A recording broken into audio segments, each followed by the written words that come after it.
ভারতীয় আগ্রাসনের বিরুদ্ধে বাংলাদেশে সবচাইতে বেশি সোচ্চার যিনি ছিলেন তিনি হচ্ছেন আমাদের উসমান হাদি ভাই। এই উসমান হাদি ভাই প্রকাশ্যে আওয়ামী লীগ এবং ভারতের বিরুদ্ধে যুদ্ধ ঘোষণা করেছিল।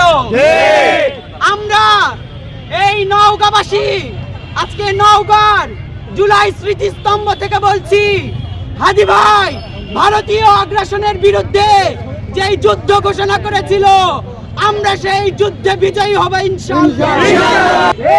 আমরা কোন বুলেটকে ভয় পাই না, আমরা কোন বোমাকে ভয় পাই না, আমরা কোন ধরনের হুমকি ধুমকি সন্ত্রাসী কর্মকাণ্ডকে ভয় পাই না।